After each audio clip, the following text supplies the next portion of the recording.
Miss হবে না আপনার পছন্দের টিভি শো। দেখুন জি5 অ্যাপে একদম ফ্রি। তারপর বললো যে হসপিটালে নিয়ে যেতে, হসপিটালে নিয়ে গেলাম। বাইরে থেকে ডক্টর এসে দেখলেন, দেখে বললেন যে নেই আর। চন্দনা, তুমি সেলাইয়ের কাজ করো? হ্যাঁ দিদি। কত বছর হয়ে গেল এই কাজের সাথে যুক্ত? এটা পুরো 18 বছর আমি এর সঙ্গে যুক্ত আছি। আমার বাবা মা প্রচুর গরিব, আমাকে বিয়ে দিয়ে দেয় অল্প বয়সে। চাইছিলাম যে আমি পড়াশোনা করব, কিন্তু আমার বাবা মা আমাকে পড়াশোনা করাতে পারেনি। খুব অল্প বয়সেই বাচ্চা হয়ে যায়, একটার পর দুটো, দুটোর পর তিনটে আমার মেয়ে হয়। তারপরে আমার স্বামী আমাকে উচ্চ মাধ্যমিক পাস পর্যন্ত করিয়েছে।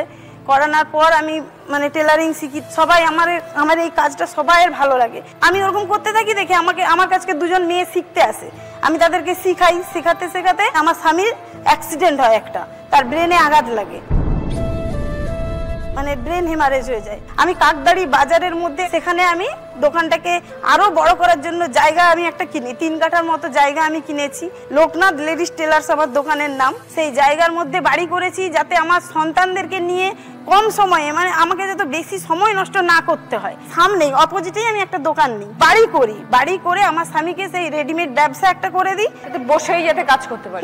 কারিগর থেকে আমার স্বামী থাকে। আমার স্বামী যখন দূর দূর করে মাল করতে যায়, রাধামণি, তারপরে মঙ্গলারহাট, মেটিয়া ব্রুজ, তারপরে শান্তিপুর, বিভিন্ন জায়গা থেকে মাল নিয়ে আসে। মানে সবাই ওই দোকানটাকে সবাই পছন্দ করে। রাজলক্ষ্মী বস্ত্রালয় দোকানের সব রেডিমেড জামা কাপড়। হ্যাঁ, readymade.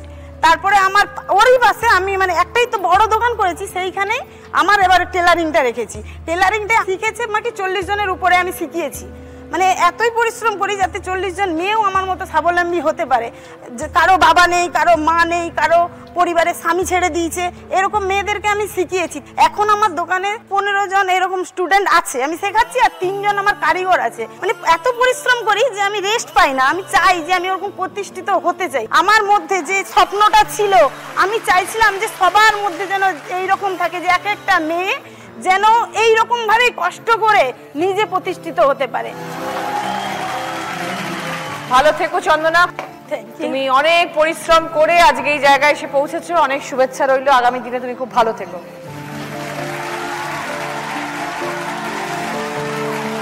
Piyali dance teacher? Dance করছি দিদি ছোটবেলা থেকে? হ্যাঁ। আচ্ছা, অনেক স্টুডেন্ট তার মানে? এখন আপাতত 200-র উপরে। ওরে বাপরে! তো কিরকম ফর্ম অফ ডান্স শেখাও পিয়ালি? আমি ক্লাসিক ডান্স শেখাই, বেসিক হচ্ছে কত্থক, তার সাথে ওয়েস্টার্ন ইস্টার্ন সব রকমই শেখাই। Good, very good. ছোট থেকে দিদি আমার স্বপ্ন ছিল ডান্সার হব। সেই মানে উদ্দেশ্যটাকে ধরেই আমি এগোচ্ছিলাম। তারপরে আমি বিভিন্ন জায়গায় শো করতে যাই, এমনকি তোমার সাথে গ্র্যান্ড ওপেনিংয়ে আমি কো ডান্স করে গেছিলাম। তো আমি নাচ যখন করছি তখন মানে আমার ইচ্ছা আমি বড় একটা ডান্স কোরিওগ্রাফার হব। কোরিওগ্রাফারের উদ্দেশ্যে আমি কলকাতাতে বিভিন্ন শোতে শো করছি। আমাদের একটা মাত্র মানে ইনকাম সোর্স তোমার ওই আমার বাবার দোকান, বাবার গোল্ড জুয়েলারি, সোনার দোকান, সোনার দোকান ছিল। দোকানে যখন বসি আমি সোনার ব্যাপারে কিচ্ছু বুঝতাম না। মানে আমাদের ওখানে না গ্রাম ব্যাপারটা হয় না, কয় আনা, কয় কুচ, কয় পয়সা, এই সব ব্যাপার আমি কিচ্ছু বুঝতাম না। তো আস্তে আস্তে আমার মামাদের বিজনেস হচ্ছে সোনার, তো মামারা এসে আমাকে শিখিয়ে দেয়। তখন আমার মা সোনার ব্যাপারে কিছু বুঝতো, কোনোদিন দোকানে হয়তো দোকানদারি করেনি কিন্তু বিষয়টা বুঝতো। তো মা বলতো যে তুমি করো, আমি পাশে আছি।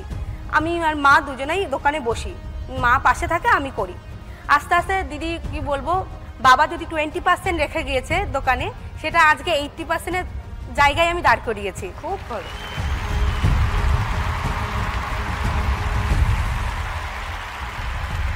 অনেক শুভেচ্ছা রইল পিয়ালি, খুব ভালো থাকো। তোমার নাচের স্কুল নিয়ে আরো বড় হও, বাবার ব্যবসা নিয়ে আরো বড় হও। খুব ভালো, all the best. Thank you. সবাই যখন রিটায়ারমেন্ট নিয়ে নেয় যে আর কিছু এরপর আর করবো না, এবার ঘুমাবো, শুয়ে থাকবো, সেই সময় আপনি আপনার জীবন শুরু করলেন। হঠাৎ করে কি মনে হলো? হঠাৎ করে কি হলো মনে কি, আমার তো 16 বছর বয়সে বিয়ে হয়ে যায়।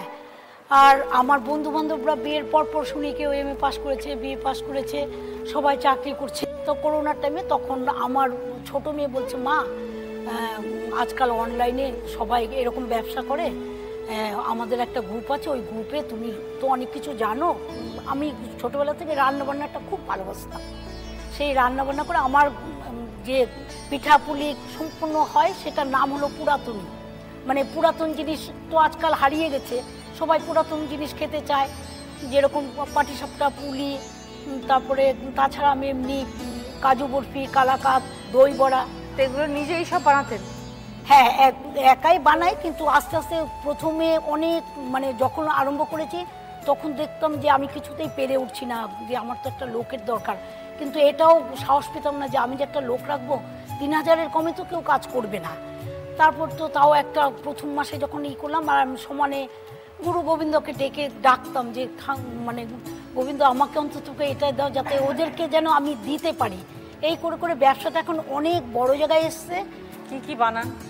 বানান বলতে ওই বললাম তো, দই বড়া, তারপরে দুধ পুলি, মুগ পুলি, নারকেলের তক্তি, দুধের সাজ বলে একটা আছে, তারপরে জল ভরা সন্দেশ, যেটা এখানে তালসাজ সন্দেশ বলে, সেটা অপূর্ব হয়।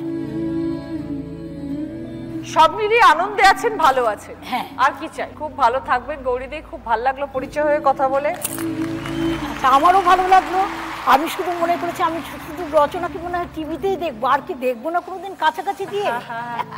দেখা হয়ে গেল, ভালো লাগলো। ভালো থাকবে। আচ্ছা। দীপিকা, ফুলের ব্যবসা। হ্যাঁ দিদি। তো অনেক ভোরবেলা ফুল আনতে হয় না ফুলের ব্যবসা যারা করে? রাত্রির 2:30টায় উঠে 3টের মধ্যে আমাকে বেরিয়ে যেতে হয়। করোনার সময় লকডাউন হয়, হাজব্যান্ডের কাজটা অফ হয়ে যায়। এবার আমি পড়াতাম, মধ্যবিত্ত ঘরে বাচ্চাদের পড়াই, তাদেরও মাইনেটাও অফ হয়ে যায়। মানে খুবই খারাপ পরিস্থিতির মধ্যে পড়েছিলাম, বাড়ি ভাড়া দিতে পারছিলাম না। তারপরে আমরা হাজব্যান্ড ওয়াইফ দুজনে মিলে আলোচনা করলাম যে কিছু একটা করা যাক। দেখতাম রাস্তায় মানে সাধারণ ছেলেরা কেউ হয়তো মাছ নিয়ে যাচ্ছে, কেউ হয়তো ফল নিয়ে যাচ্ছে, কেউ সবজি বিক্রি করছে। তো আমরা বলছি এরকম তো পারবো না, চলো একটু ফুল নিয়ে এসে আমরা বিক্রি করি। তারপরে আমরা দুজনে মিলে গিয়ে অল্প করে ফুল নিয়ে এসে আমরা ব্যবসাটা শুরু করেছিলাম। তারপরে আস্তে আস্তে আমাদের ব্যবসাটা আস্তে আস্তে বড় হতে লাগলো।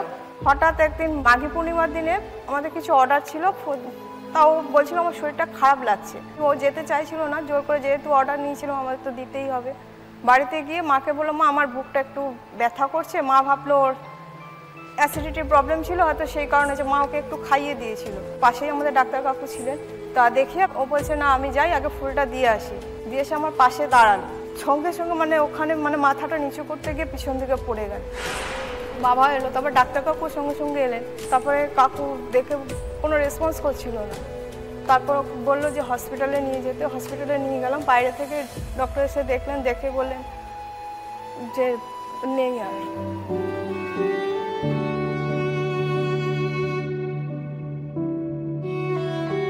তারপর আমি কি করলাম, বাবাকে আমি বললাম যে বাবা আমি ব্যবসাটা আবার চালু করি। তো বাবা সবসময় আমার পাশে থাকে, সবসময় আমাকে সাপোর্ট করে যে হ্যাঁ ঠিক আছে আমি তোমার পাশে আছি। আমি রাস্তায় টেবিল পেতেই বসে করি, বাবা টেবিল পেতে রেডি করে রাখে, আমি এসে তারপর আমি আমার ব্যবসাটা চালু করি। মেয়ে কত বড়?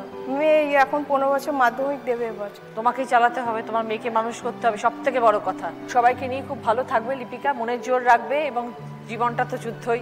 আমি চাই এখন মেয়েটাকে একটু বড় করতে, মেয়েটাকে একটা জায়গায় দাঁড় করাতে, আর ওর জন্যই আমি রাত দিন করে খাটছি যে মেয়েটা যাতে আমার ঠিকভাবে মানুষ হয়ে একটু বড় হয়। আজকে যে পরিশ্রমটা করছো পরে দেখবে তুমি তার ফল পাবে। এটাই দিদি আশীর্বাদ। নিজের পায়ে দাঁড়াবে, বড় হবে, তখন তোমার কত ভালো লাগবে। ভালো থেকো লিপিকা, সবাইকে নিয়ে সবাইকে ভালো রেখো। ঠিক আছে দিদি।